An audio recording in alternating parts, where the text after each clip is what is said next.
কৃষ্ণনগর লোকসভা কেন্দ্রের সিপিএম প্রার্থী এস.এম. সাদি হিন্দু কল্যাণ উচ্চ বালিকা বিদ্যালয় বুথে সকাল সকাল ভোট দিলেন।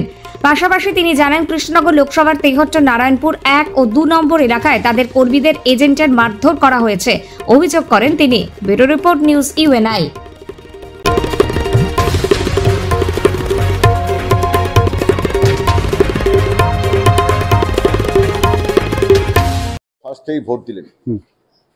ভোট দেওয়াটা তো অধিকার, আমাদের সাংবিধানিক অধিকার। ভারতবর্ষের প্রত্যেকের নাগরিকই এই অধিকার প্রয়োগ করা দরকার, কিন্তু মুশকিল হচ্ছে যে এই অধিকার প্রয়োগে বাধা হচ্ছে। গতকাল রাতেও আমি পুলিশ অবজারভারের সঙ্গে দেখা করেছি এবং আমরা চেয়েছি যে অবাধ সুষ্ঠু নির্বাচন হোক। কিন্তু ইতিমধ্যেই নারায়ণপুর ১-২ আপনার থানাপাড়ার সেখানে বিভিন্ন বুথে ভোটদাতাদের বাধা দেওয়া হচ্ছে, আমার পোলিং এজেন্টদেরকে রক্তাক্ত করা হয়েছে।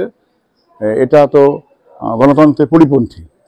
আমরা কমপ্লেন করেছি এবং আমরা দেখেছি যে তৃণমূল কংগ্রেসের লুটেরার দল, তারা ভোট লুট করে গণতন্ত্রকে ধ্বংস করার যজ্ঞে মেতেছে।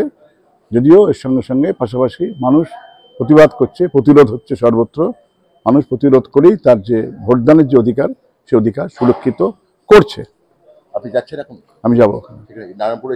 হ্যাঁ, না খুবই আজকে পারবে না, সব জায়গায় মানুষ সজাগ আছে এবং সতর্ক আছে এবং মানুষ সর্বত্র প্রতিরোধমূলক তার যে অধিকার, ভোট দেওয়ার অধিকার, নিরাপত্তা, মানুষ তো নিজের নিরাপত্তা নিয়ে নেবে। সেন্ট্রাল বাহিনী ফোর্স নয়, মানুষ তার নিজের নিরাপত্তা নিজেই সুনিশ্চিত করবে।